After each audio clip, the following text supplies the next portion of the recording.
The first thing Merla learned, before she learned her own name, was how to be quiet enough that her heart would not kill her. The quiet folk did not speak of it the way the lowland clans spoke of weather, or the way the river people spoke of fish.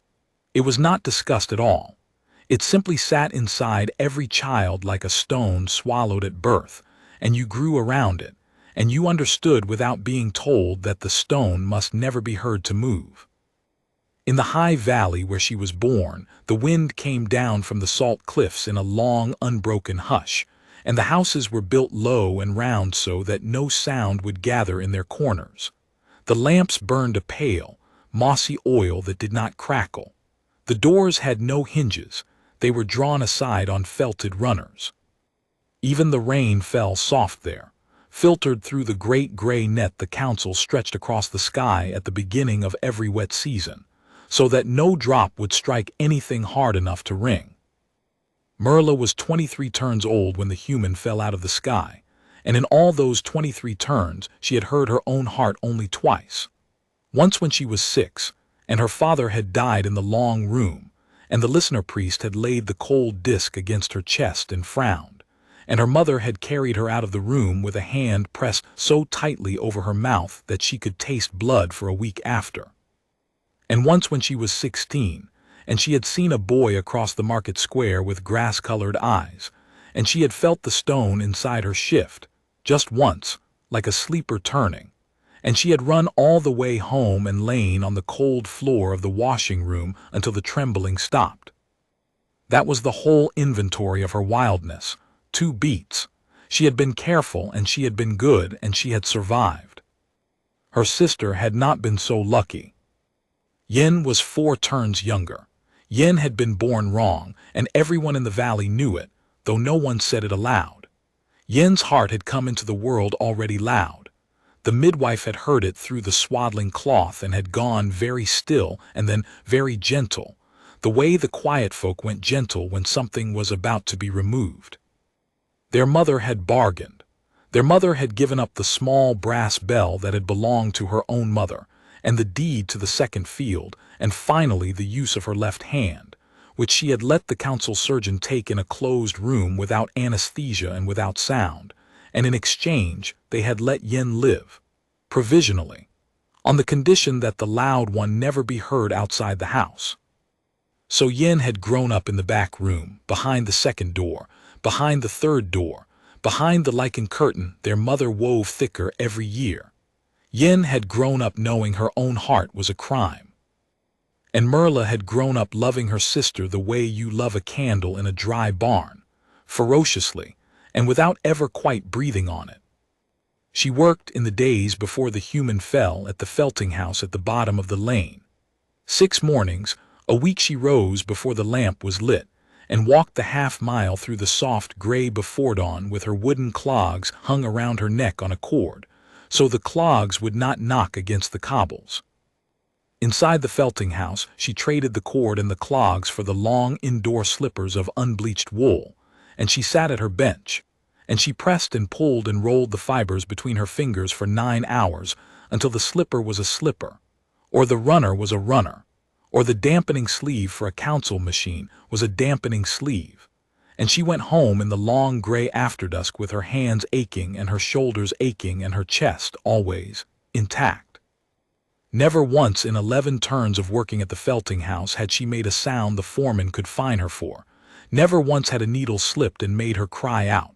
Never once had a fellow worker leaned across the bench and whispered a joke.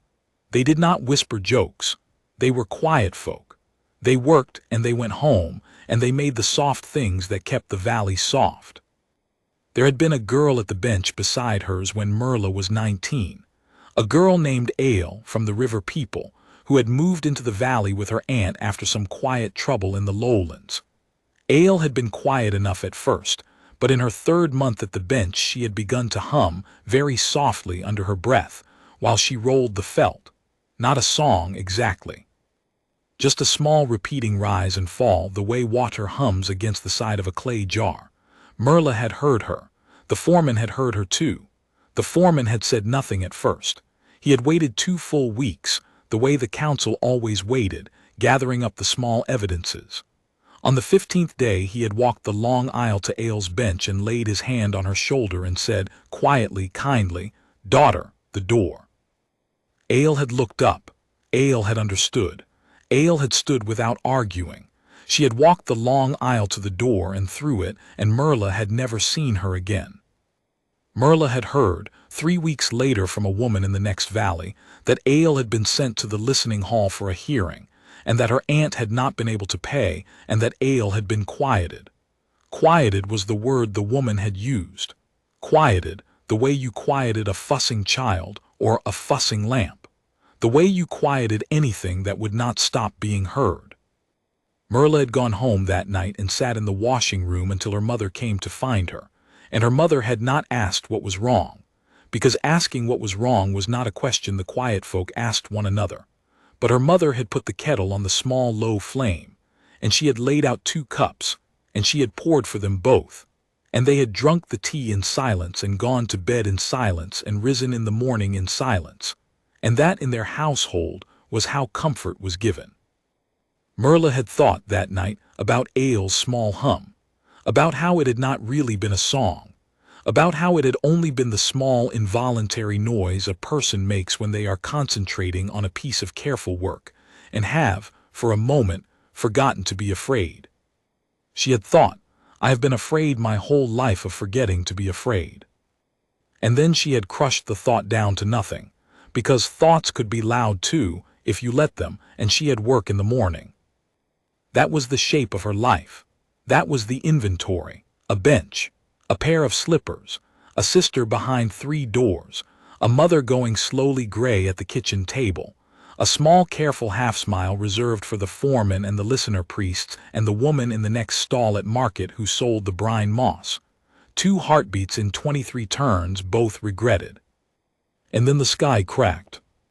The night the human fell, Merla was out in the salt marsh past the cliffs because their mother was dying, and the dying needed brine moss, and brine moss only grew where the tide turned.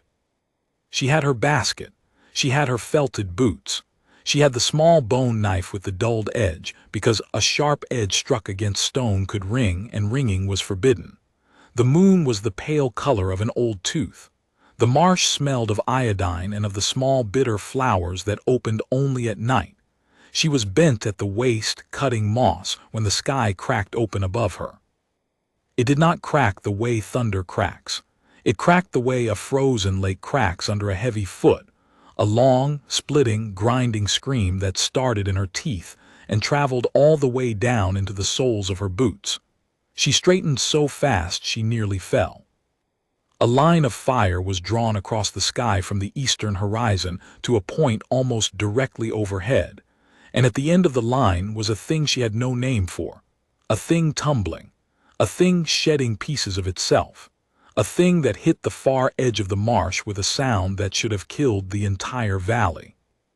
But the great gray net was up. The net swallowed sound the way water swallows a stone.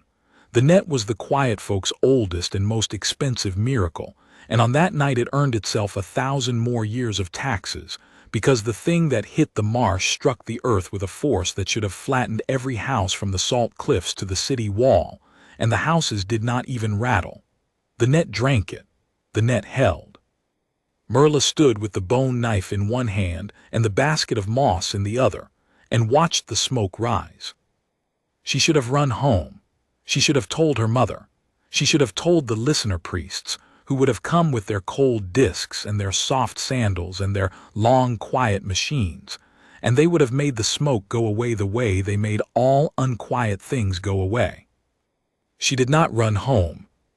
She walked toward the smoke. She would think later that this was the first wild beat of her whole life that she had chosen. 2 beats by accident in 23 turns. And then a third, which was not a beat at all but a step toward the burning thing in the marsh, and the step rang inside her chest like a bell she had not known she contained. The pilot was alive. He was sprawled half out of the cracked shell of his machine, and the machine itself was steaming and ticking and shedding heat in waves that made the night air shimmer.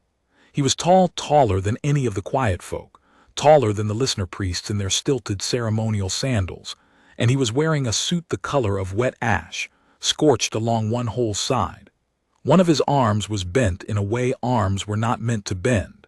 There was blood at the corner of his mouth. His eyes were open, and they were not the color of grass, but they were not the color of anything Merla had seen in a quiet folk face either. They were a brown so dark it was almost the brown of river mud, and they were looking right at her. He said something. She did not understand the words, but she understood instantly in her bones in the stone inside her that he had spoken aloud, out loud, with his mouth, in the open air, without the felted runners or the lichen curtains or the great gray net. And he was not dead. He spoke again, the same words slower. He smiled a little around the blood. He lifted his good hand a few inches off the wet moss and turned it palm up, an old gesture. Even she knew it, even her people knew it. Empty hand, no weapon, please. Merla, who had not heard her own heart in 7 turns, heard it then. It was not the small sleeper turning she remembered from the market square. It was a hammer. It was a hammer struck inside a copper pot. It was so loud she clapped her free hand over her own chest as if she could muffle it from the outside. And she stood there in the salt marsh in the pale tooth-light of the moon, and stared at the human and could not move, and could not think and could not, for the life of her, stop the hammering. He watched her. He watched her with those mud-dark eyes, and he must have seen something in her face, because his smile faded into something gentler and more tired, and he said, very quietly, in a tongue she did not know, it's all right, breathe." She did not know the words. She knew the shape of them. She knew the way they were laid down, soft, like a hand laid down on a frightened animal. She knelt in the moss beside him. She did not know why. She took his good hand, the one held out palm up, the empty one, and she pressed it against her own chest, against the hammering, because she did not know how to make it stop, and she thought, with a wild, irrational hope, that perhaps he would. Perhaps the strange, loud creature from the sky would know what to do with a heart that had finally decided to be heard. He felt it. She watched his face change. He felt the hammering through the cloth of her tunic, and his tired smile came back, and he said something else she did not understand, and then he said one word in a tone that needed no translation, a tone of recognition, a tone of welcome. He said, "Hello." She could not leave him in the marsh. The listener priests would come at dawn. They had instruments that could hear a worm turn under 3 feet of peat. They would find him in minutes, and whatever they did to him would be quiet and final, and she would never see his mud-dark eyes again. She did not understand why this last fact mattered to her. She only knew that it did. So she did the second wild thing of her life. She found the cargo sled her father had left behind a hand-tool barn at the marsh edge, and she dragged it across the wet ground, and she got the human onto it. He helped as much as he could, which was almost not at all. The broken arm made him gray under his already gray skin. He bit down on the strap of his own suit to keep from crying out, and she understood that gesture too. She understood it bone deep, because she had been biting down on something her entire life. She got him to the back of the second barn behind the house, behind the lichen curtain, past the third door, into the small storage room where the seed grain used to be kept before the blight, before the years got thin. She laid him on the grain sacks. She lit the moss oil lamp. She turned, and there in the doorway, in a nightdress the color of bone, with her enormous dark eyes wide as wells, stood her sister. "Yen," she whispered. It was the loudest word she had said in months. "Yen, you cannot." But Yen was already moving past her, soft-footed, the way the loud ones learned to walk, and Yen was kneeling beside the human on the grain sacks, and Yen was reaching out a small, thin hand with the unconscious courage of a creature who had nothing left to lose. Yen touched the human's broken arm, very lightly, just the back of her knuckles against the cloth. He opened his eyes. He looked at Yen. He looked at this small, thin, hollow-cheeked alien girl with the 2 large eyes, and he must have seen what Merla had spent her entire life seeing, because the corner of his mouth lifted, and he said in his soft language, "Hey, little one." Yen did not understand the words. Yen understood the tone. For the first time in 8 turns, Merla watched her sister smile with her whole face, not just the small, careful half-smile she had trained herself into. A whole smile. A loud smile. And Yen's heart, which had been beating its forbidden rhythm against the inside of her ribs since the moment she was born, beat once audibly in the small grain room, and the human heard it. And instead of flinching, instead of frowning, instead of reaching for a cold disk, the human nodded slowly, as if Yen had told him something true. Merla pressed her hand against the door frame to steady herself. She did not know yet what she had brought home. She knew only that the silence of her house had been broken, and that she had been the one to break it, and that for the first time in her life she was not sorry. His name was Cal Reyes. It took 3 days to learn that much, because his language was not theirs and theirs was not his, and they had to build the bridge between them out of pointing and patience, and the small drawings he made on the inside of a grain sack with a piece of charcoal from the lamp. The bridge was slow at first, and then it was not slow. Yen was the quick one. Yen had been listening to people for 18 turns without being permitted to answer, and listening, it turned out, was a muscle, and Yen's was strong. By the end of the 2nd day, Yen could already point at the water cup and say water in his tongue and water in hers, and could point at the lamp and do the same, and was reaching, with the unconscious greed of a child finally allowed sweets, for verbs.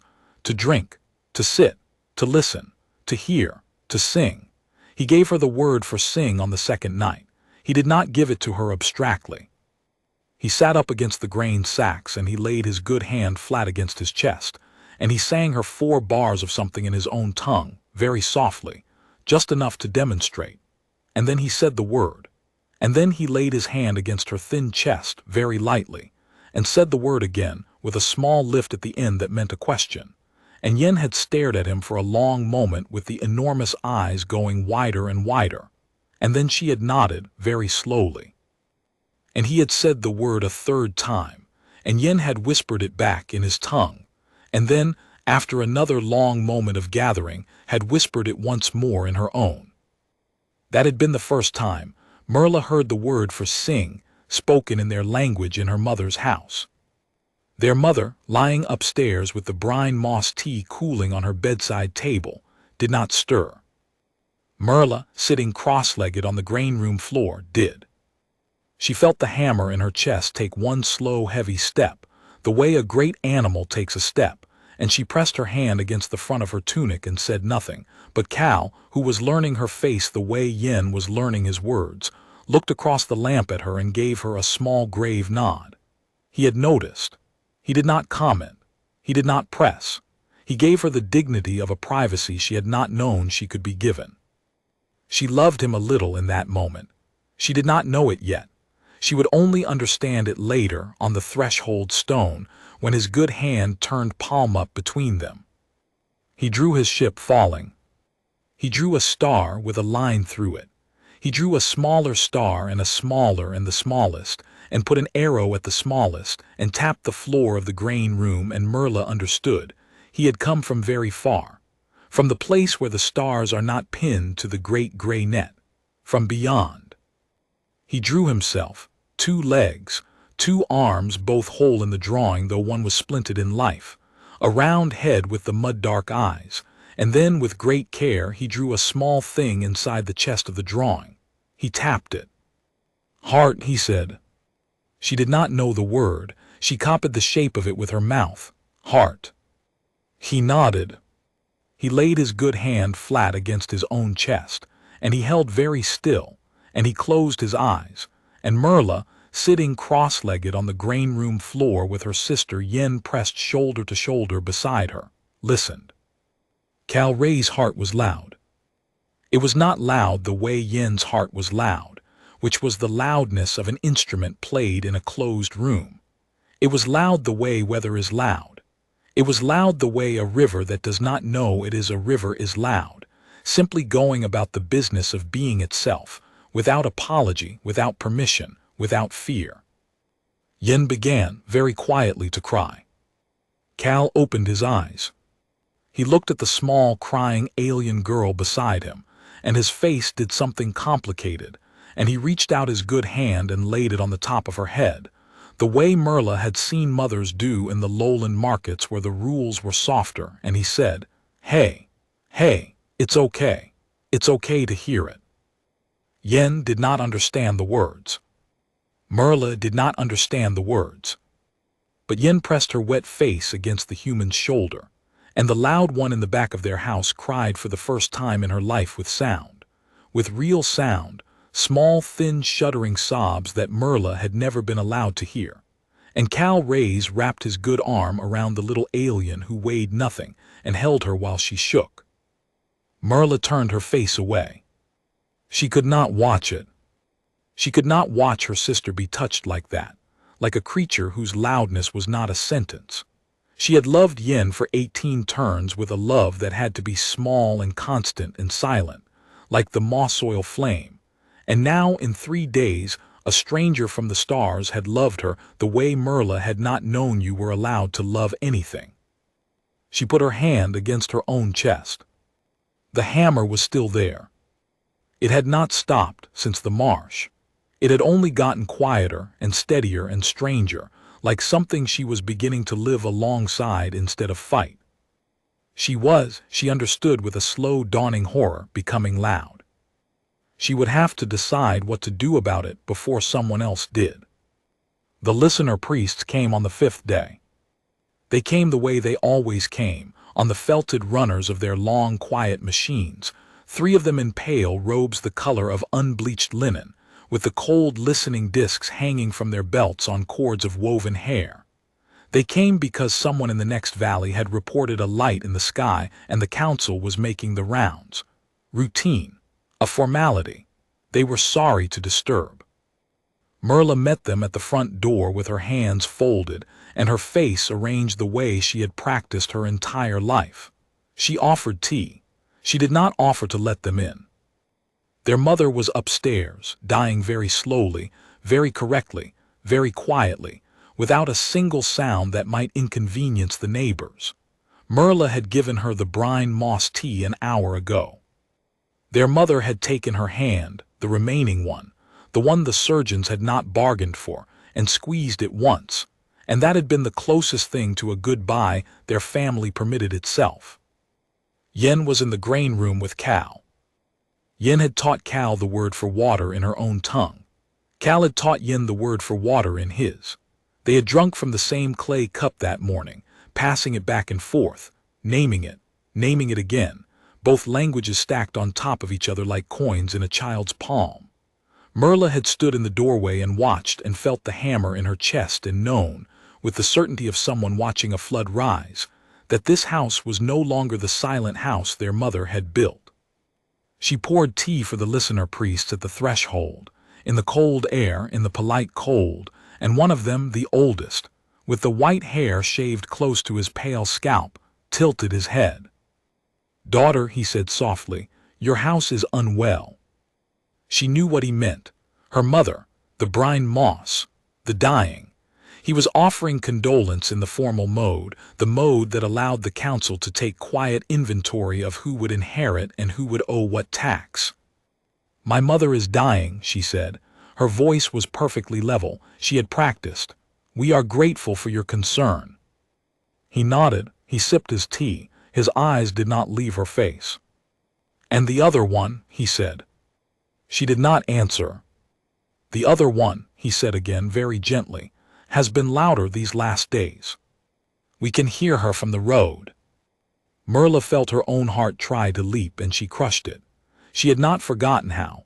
23 turns of practice. She crushed it down to a flutter and the flutter to a tremor and the tremor to nothing, and she said, in the same perfectly level voice, "My sister is grieving. She has always grieved loudly. You know this." "We know this," he agreed. "She will be quiet again when our mother is gone." "Will she?" he said. It was not a question. He was not asking. He was telling her something. He was telling her that the council had been patient for 18 turns and that the patience was a finite resource, and that a dying mother was, in the cold arithmetic of the quiet folk, an opening, and that openings closed. He set the empty teacup on the threshold stone. "We will return," he said, "after the rites, to listen properly, as a kindness." He bowed. They all bowed. The felted runners hissed away down the road, and Merla stood in the doorway with her hands folded and her face arranged and watched them go. And only when they were past the bend of the lane did she allow herself to lean against the cold stone of the wall and shake. After the rites, they were giving her at most 8 days, probably 6. Her mother would not last 6. She went to the back of the house, past the second door, past the third, through the lichen curtain, into the grain room. Cal and Yen were sitting cross-legged on the floor, and Cal was teaching her sister a song. A song out loud in their mother's house. It was a soft thing, a slow thing, a thing in his own tongue with a tune like water moving over smooth stones. Yen was humming the melody, badly, joyfully, her thin hands moving in her lap as if she were trying to catch the notes out of the air. Cal was smiling at her with the corner of his mouth, the way a man smiles at a sister he has not seen in years. Merla stood in the doorway and could not, for a long moment, say what she had come to say. Cal looked up. He saw her face. The smile faded. He set down the cup of water and used his good arm to push himself up to sitting against the grain sacks. He looked at her, the mud-dark eyes steady, and he said, in the simple words he had been teaching her between drawings, "Bad news." She had taught him those 2 words on the 3rd day, because they were the 2 words she had needed to hear from people her entire life and never once had. "Bad news," she said. Yin stopped humming. Merla knelt in front of them. She did not know how to say it in his language. She did not know if there were words in his language for what the council was, and what the listener priests were, and what they did in the small soundproofed rooms at the back of the great quiet hall to the loud ones whose families could not keep bargaining. So she said it in her own language, the language Yen knew, the language that did not need to be translated for the loud one. "They are coming back," she said. "After mother, they are coming for you, sister." Yen looked at her. Yen's face did not crumple the way it would have crumpled 6 days ago. Yen's face went still, and old and bright, the way a fire goes when it has been banked all night, and a draft finds it at dawn. "Then let them come," Yen said. It was, Merla realized, the first sentence she had ever heard her sister speak at full voice. Cal watched their faces. He understood without understanding. He had been a soldier, somewhere out there beyond the smallest star with the arrow. She could see it in the way he held himself, in the way his good hand had drifted, without his noticing, to the place on his belt where a weapon must once have hung. He understood the shape of the conversation, even if not the words. "How long?" he said in his tongue. She held up 6 fingers, then after a moment 5. He nodded. He breathed out slowly through his nose. He looked at the splint on his bent arm. He looked at his ship, which was, as far as she knew, still smoking quietly at the edge of the salt marsh under the protection of the great gray net that drank all sound, including the sound of a downed star engine, and which would not protect it forever because the net was not free, and the council was already asking questions. He said something then in his own tongue that she did not understand. But Yen, who had spent 6 days drinking words from his hand like water from a clay cup, lifted her chin. "He says," Yen translated softly, "that 5 days is enough." Merla's mother died on the 2nd day after the priest's visit. She died at dawn in the upstairs room with her good hand wrapped around Merla's wrist and her mouth pressed shut against any final sound, because she had been quiet folk for 61 turns, and she did not intend to fail at it in the last hour. Merla sat beside her and did not weep aloud. She had not been taught how. She wept the way her people wept, which was inwardly, with the whole body going hot and rigid, and the eyes leaking without permission. And when it was done, she closed her mother's eyes with 2 fingers and sat for a long time with her mother's good hand still wrapped around her wrist, growing slowly cool. She thought sitting there about the bargain her mother had made for Yin, the brass bell, the second field. The left hand, given over in a closed room to a council surgeon without anesthesia and without sound. She thought about her mother's life as it had really been, underneath the calm of the kitchen and the careful pouring of the tea. She thought of all the bargains her mother had made silently on Merla's behalf and on Yin's behalf, the small daily bargains, the not singing, the not crying, the not laughing at the small jokes the brine moss woman tried to make at market, all of it laid down quietly across 61 turns like coins on a long counter, in payment for the right to keep 2 daughters in a house with 3 doors and a lichen curtain. Merla thought, I never thanked her. I did not know how. I was not taught. She bent her head, and she laid her forehead against her mother's still warm wrist, and she said in the smallest, lowest voice she had, "Thank you, Mother." She said it out loud. It was the first wholly true thing she had ever said out loud in her mother's house. She went down the stairs slowly. The stairs were narrow, and the felted runner muffled her steps, and the lamp on the landing was almost out. She paused at the bottom and stood for a moment in the front room with her hand on the cold rail of the banister, and she made herself breathe, and she made herself smooth her face, because she was about to walk into the back of the house and tell her sister and a wounded human from beyond the smallest star that they had 4 days left, and she did not want to do it with a face that was breaking. When she went through the second door and the third door and the lichen curtain, she found them already awake. Cal was sitting up against the grain sacks with his splinted arm across his lap, and on the floor in front of him he had laid out, very carefully, the contents of the suit pockets she had not let him empty before. A small flat rectangle with a dark face, a coil of fine wire, a folded square of silver cloth, a blunt cylinder the length of her hand, and last, set down with the most care, a small black object the size of a plum with a single recessed switch on its underside. Yen was watching him with the absolute attention of a child being shown a magic trick. He looked up when Merla came in. He saw her face. He did not ask. He simply held out his good hand, and she walked across the grain room and took it, and he held her hand the way he had held Yin that first day, without flinching, without bargaining, without any sense at all that the loudness of her grief was something to be managed. She did not cry in front of him. She had not learned how yet.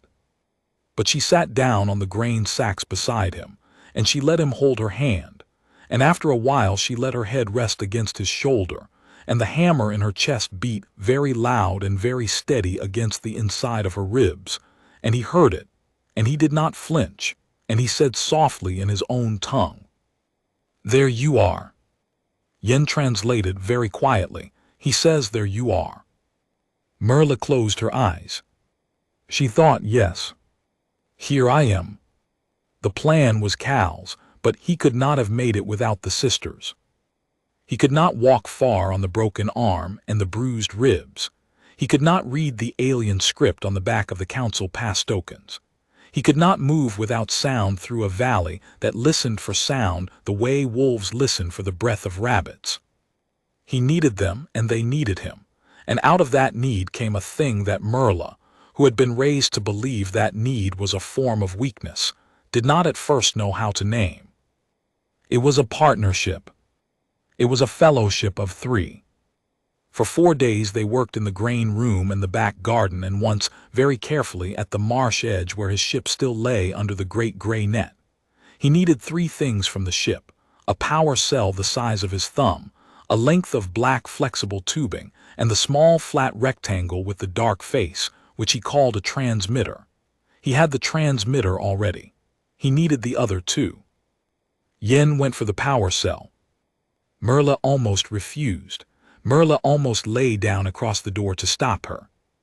But Yen looked at her with the new old bright face she had grown in the last week, and Yen said, in her full voice, the voice she had spent 18 turns not using. "Sister, I have been hidden my whole life. Let me be useful once." Merla let her go.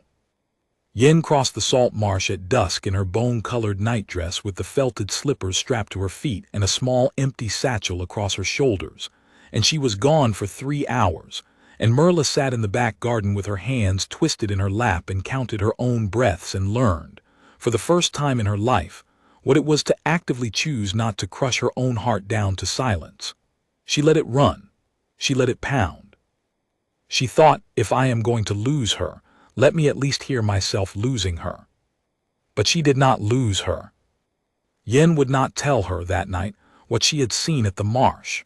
Yen would only tell her years later, in a galley on a ship between 2 stars, with their feet up on a low metal bench and a cup of the dark bitter human drink between them.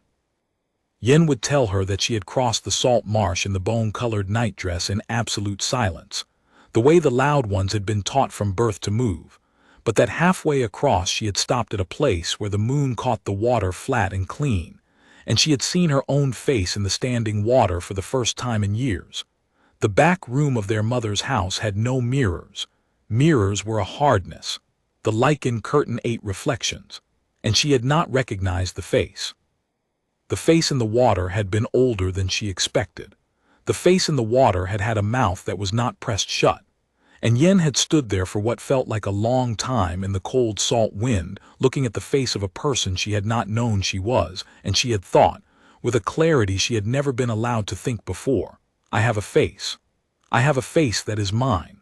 I have spent 18 turns being a sound to be muffled, and underneath I have been a face. And then she had gone on to the ship, and pried the small hatch on its underside, and worked the power cell out of its housing with the bone knife Merla had pressed into her hand at the door, and she had walked the long way back across the salt marsh under the great gray net with the cell warm against her ribs through the cloth of the satchel, and she had felt, she would tell Merla years later, that she was finally walking toward something instead of standing still inside something. The cell was small. The cell was nothing. But it had been hers to carry. She had been allowed to carry a thing. Yen came back at moonrise with the power cell in the satchel and a smear of marsh mud across one cheek, and an expression on her face that Merla had never seen before, an expression of having done a thing, of having walked out into the world and put her hand on it. And Cal, when Yen knelt in front of him and placed the power cell in his good hand, did the most extraordinary thing. He bowed his head. He bowed his head to her sister, the way Merla had only ever seen the listener priests bow to the council, the way the council bowed to the carved stone of the listening hall, a bow of respect, a bow of equals. Yen's eyes filled. She did not look away.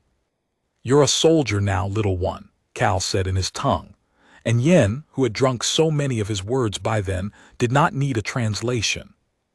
On the night before the priests were due to return, Cal told them the plan in full. He sat on the grain sacks with the transmitter in his good hand, and he laid it out, in his slow, soft tongue, with Yen translating and Merla listening, and the moss oil lamp burning very low. The transmitter, he said, was the most important thing he had brought down with him. It was tuned to a frequency his people used.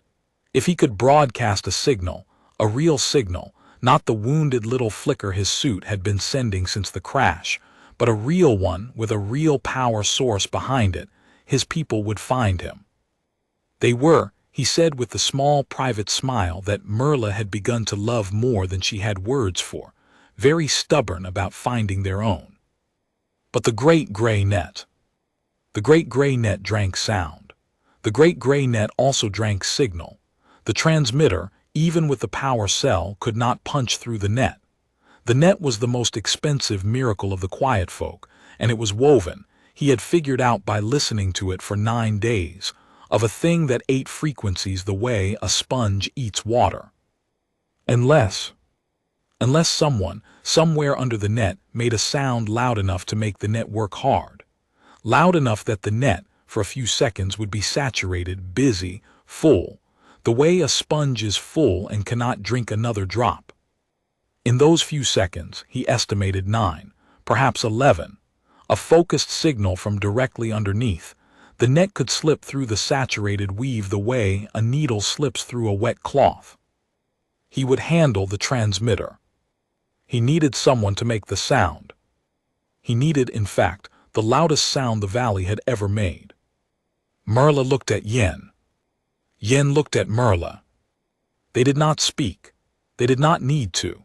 The same understanding passed between them that had passed between them their whole lives, except that now it was passing through air that was no longer afraid of being moved. Both of us, Yen said in her own tongue. Both of us, Merla agreed. Cal did not understand the words, but he understood the look. He set the transmitter down very carefully on the grain sack, and he reached out his good hand and he held it palm up, empty, the old gesture, the welcome. They each laid a hand against his palm. The listener priests came at mid-morning. 5 of them this time. The old one with the shaved scalp and 4 younger, with the long instruments slung across their backs in cases of oiled leather. They came in 2 of the long, quiet machines, and the machines drifted to a stop on the felted runners outside the front door, and the old priest stepped down with the same soft sandals, and the same pale linen robe, and the same cold listening disc on its cord of woven hair. Merla met him at the door. She had washed her face. She had put on the gray mourning band. She had braided her hair the way her mother had braided it for her every solstice morning of her childhood, the long single braid down the back, the simple bone clip at the bottom. She looked, the old priest must have thought, like a daughter in proper grief. "Daughter," he said, "we are sorry for the loss of your mother." "Thank you," she said. "We have come to listen." "I know," she said. He waited. He waited for her to step aside. He waited for her to fold her hands and bow her head and let him into the house and through the second door and through the third, and past the lichen curtain into the grain room where her sister sat with the alien holding her hand. She did not step aside. She stood in the doorway in her gray mourning band and her braid and her felted slippers, and she looked at the old priest with the pale linen robe and the cold disc, and she opened her mouth, and she said, "Nothing yet." Behind her, very quiet, just at the edge of hearing, Yen began to hum. It was the song Cal had taught her, the song in his own tongue, the slow song with the tune like water moving over smooth stones. The old priest's head tilted, very slightly. "Daughter," he said, slower now, "daughter, step aside." Merla did not step aside. Yen's humming grew louder. It came up through the second door and through the third, and through the lichen curtain, and into the front room of the house, and out into the cold air of the doorway, and the 4 younger priests behind the old one shifted on their felted sandals, and one of them began, with the slow practiced movements of long training, to take the long instrument from the oiled leather case. "Sister," Merla called over her shoulder into the house in her full voice for the first time in her life. The word rang against the inside of the stone walls. The word made the moss oil lamp on the entry shelf gutter and flare. "Sister, now." And Yen opened her mouth. And Yen sang. Yen sang the way she had been born to sing, the way she had been forbidden to sing for 18 turns, the way the loud ones in the back rooms of every house in the valley had always wanted to sing and never been allowed. Yen sang the human song, the slow song with the tune like water, in a voice that had no business coming out of a body that thin, that small, that hidden. Yen sang and the house sang back. The walls sang. The grain sacks sang. The moss oil lamps along the hallway shivered, and the small bones of the doorframes hummed, and the lichen curtain trembled, and from the back room, very faintly at first and then more strongly, a second voice joined hers, a deeper voice, a man's voice, Cal's voice, singing the same slow song in his own tongue, and the 2 voices together filled the house the way water fills a cup that has been waiting empty for a very long time. The old priest reached for the cold disc at his belt. Merla, who had crushed her heart down to silence for 23 turns, stopped crushing. She felt the hammer come up out of her chest the way a bird comes up off a branch, and she opened her mouth, and she sang too. She did not know the human song, she did not know the words, she did not need to. She sang the only song she knew, the song her mother had hummed under her breath in the washing room when she thought no one was listening, the small lullaby of the lowland clans, the one that went did-a-dee, did-a-dum, the one with no words at all, the one that her mother had probably learned from her own mother in some bedroom long ago when the quiet folk had still allowed themselves the smallest of music, before the great gray net, before the listening halls, before the bargains. She sang it loud. She sang it as loud as she had ever heard anything in her entire life. The great gray net, stretched across the sky above the valley, drank. It drank the way it had drunk for 900 turns. It drank the way it had drunk the sound of every loud one quieted in every closed back room of every house from the salt cliffs to the city wall, every cry their families had been promised would be made never to have happened, every laugh and every cough and every birth scream, and every hum at a felting house bench that a foreman had heard and judged and ended. It drank all of that, and it had still had room. The net had been built for a small and careful people, and the small and careful people had given it their small and careful sounds for 900 turns, and the net had grown fat on them and grown lazy, and the net had not been tested, not in any real way, not in any way that mattered, since the first generation that had woven it. But the human song was not small. The human song was not careful. The human song had been written, Merla would learn later, by a man on a boat in a storm 300 years before Cal Reyes was born, and the man had written it loud because the storm had been louder, and the song had passed down through the man's children, and the man's children's children with that loudness still in it, and Cal Reyes had taken it down out of the sky in his throat, and brought it into the grain room of an alien woman on a quiet planet at the edge of the smallest star. And now it was in the front room of her mother's house, being sung at full breath, by two women who had been forbidden to sing it. The net drank, and the net drank, and the net began, for the first time in 900 turns, to work. Merla felt it. Merla could feel the air going thin. She could feel the net pulling on the song the way a strong hand pulls on a thread, trying to find the end of it, trying to wind it in, and she did not let it find the end because she did not let her own song end. She kept singing the lullaby, the small wordless thing, did-a-dee, did-a-dum, the thing her mother had hummed in the washing room, the thing her mother had given her without knowing she had given her anything. She sang it and she sang it and she sang it, and behind her Yen sang the human song, and from the back of the house Cal sang the same song deeper, and the three of them together made a sound the valley had not heard since before the council was a council, since before the cliffs were named, since before the quiet folk were the quiet folk and were only people, like any other people, with hearts in their chests and songs in their throats. And from the back of the house, from the grain room, Cal Reyes lifted the transmitter in his good hand and pressed the recessed switch with his thumb. A pulse went up through the saturated net. A pulse that did not have to be loud, a pulse that only had to find a crack. It found one. Merla did not see the ships come down.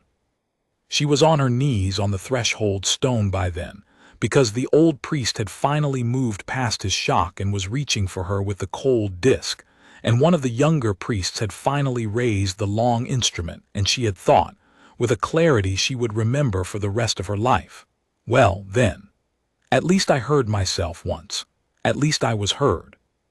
But the cold disc did not touch her. The long instrument did not fire. A roar came down from the sky. Not thunder, not the cracking of a frozen lake.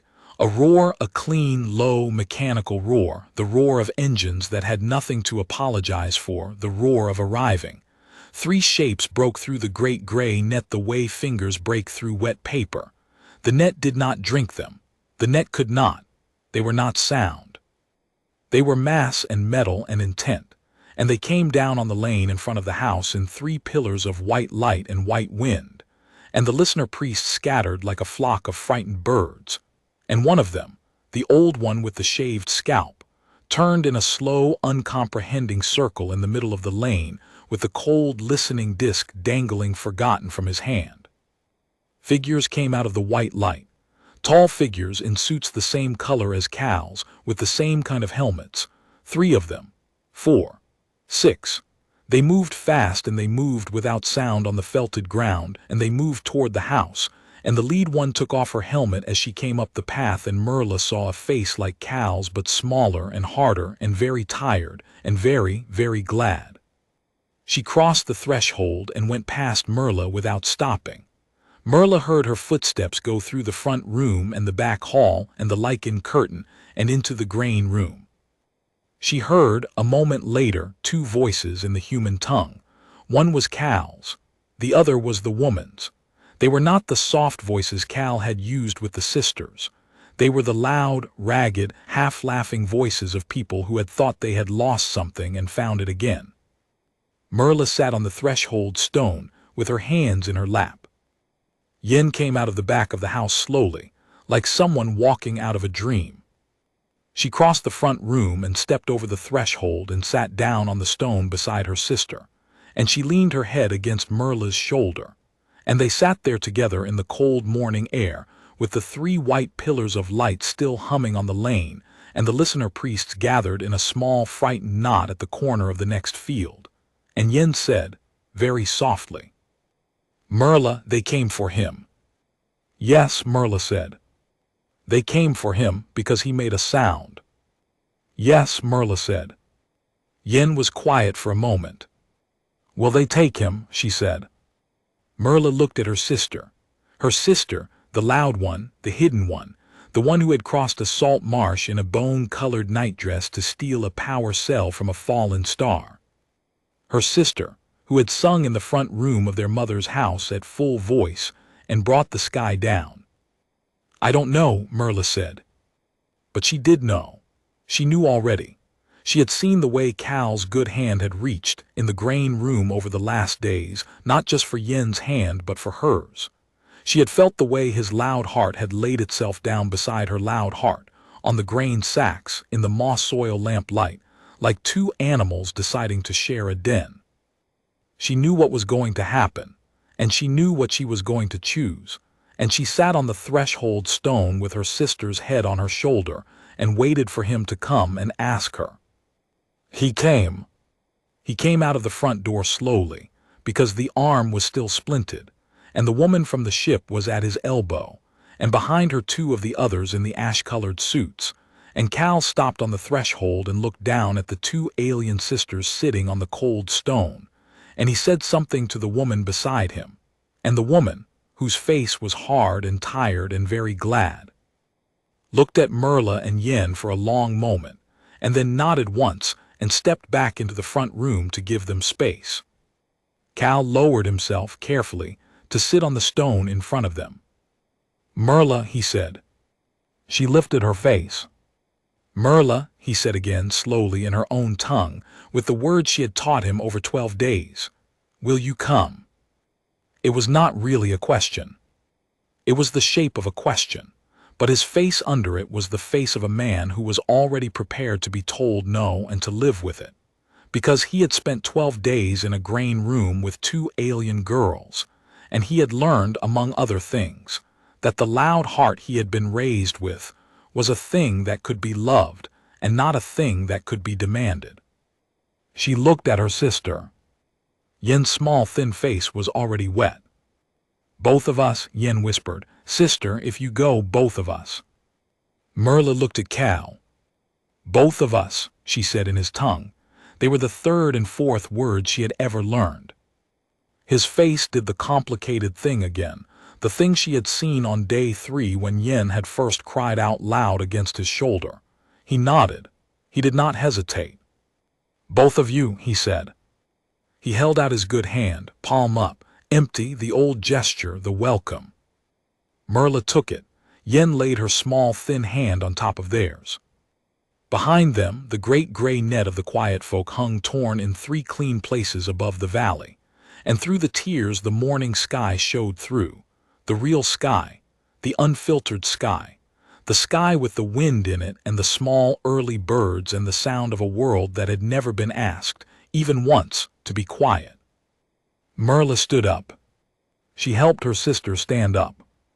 They walked together, the three of them, across the threshold of the house their mother had built, and down the path past the listener priests who would not look at them, and onto the lane where the white pillars of light were waiting, and Merla Quietfolk, who had heard her own heart twice in 23 turns, walked the last steps of her old life with the hammer in her chest beating so loud she thought the whole valley must hear it.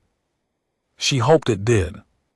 She hoped every loud one in every back room behind every lichen curtain in every house from the salt cliffs to the city wall heard it, and understood, and unbuckled the small, invisible strap they had been raised to wear across their own hearts, and let the strap fall. She hoped they sang. At the foot of the boarding ramp, Cal stopped and turned to her, and the wind from the engines pulled her braid loose, strand by strand, the way her mother had used to do at the end of solstice night, and he said, in his soft tongue, with Yen close enough now to need no translation, "Welcome aboard, loud one." Merla smiled. It was not a small, careful half-smile. It was a whole smile, a loud smile, the kind of smile her sister had smiled at him on the third night in the grain room by the moss oil lamp. "Hello," she said in his tongue. She had taught him many words. That one she had been saving.